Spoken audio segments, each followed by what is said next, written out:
We just gonna thank God that the judge said release that hot girl shit. So I love that too because Yeah. it doesn't affect the fans. Because I feel like a lot of times the fans wind up losing because of that's artists. the only thing and that some I care beef. about is putting out my music. Yeah. Like that's the point. Like, I'm just glad that I'm able to do that. Yeah. Is there a chance that it could? Because I was reading one of the stories and it was saying that you have to go back to court because they gave you right to put the music out, and then March 13th, I think you have to go back. Is there a chance that they could say pull the music back out?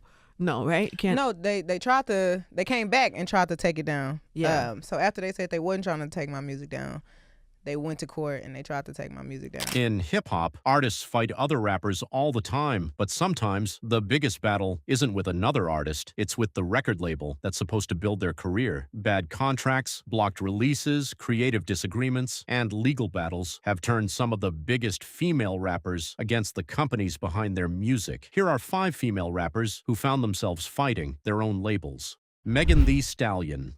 Megan Thee Stallion's battle with 1501 Certified Entertainment is one of the most famous label disputes in modern hip-hop. When Megan signed with 1501, she was still an upcoming artist, but after she became a superstar, problems with the contract started becoming public. In 2020, Megan accused the label of preventing her from releasing music and filed a lawsuit. She argued that her contract was unfair and wanted to be released from it. The situation became serious enough that a judge allowed Megan to release her music while the legal battle continued. The dispute didn't end there. We just gonna thank God that the judge said release that hot girl shit. So I love that too because it Yeah. doesn't affect the fans. Because I feel like a lot of times the fans wind up losing because of that's artists. the only thing and that some I care beef. about is putting out my music. Yeah. Like that's the point. Like, I'm just glad that I'm able to do that. Yeah. Is there a chance that it could? Because I was reading one of the stories and it was saying that you have to go back to court because they gave you right to put the music out, and then March 13th, I think you have to go back. Is there a chance that they could say pull the music back out?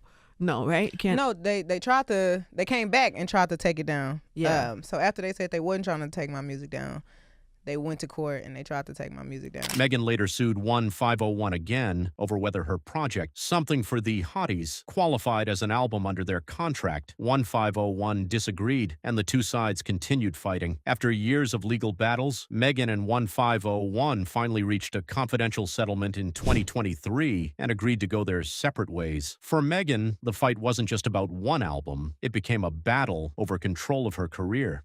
Azealia Banks. Azealia Banks had one of the most promising debuts of the early 2000s. Her song, 212, made her an international name, but her relationship with her label quickly became complicated. Banks signed with Interscope and Polydor, but her debut album, Broke with Expensive Taste, was repeatedly delayed. Banks publicly complained that the label wasn't supporting the music she was making. She eventually separated from Interscope and later released the album independently through Prospect Park. But the label problems didn't completely disappear. Banks later became involved in another legal dispute with Prospect Park and its former CEO, including disagreements over royalties and financial accounting. So for Azealia, the label system became almost as complicated as the music itself. A rapper who once looked like one of hip-hop's next superstars spent years fighting over how and where her music could actually be released. Lil Kim. Lil Kim's story goes back much further. In the 1990s, and she became one of the biggest female rappers in the world, and Atlantic Records was behind her early success. Her debut album, Hardcore, was a major commercial success. But after years with Atlantic, Kim eventually decided she wanted more control over her career. By 2008, she had parted ways with Atlantic Records. Interestingly, Kim later said she didn't have hard feelings toward the label. Instead, she felt that after spending more than a decade in the business, she understood the music industry well enough to release music on her own terms. She moved toward independent releases, including her mixtape, Ms. GOAT. And that's what makes her story different. It wasn't simply artist versus label. It was an artist realizing that the more experience she gained, the less she wanted a major label controlling her future. Lauryn Hill.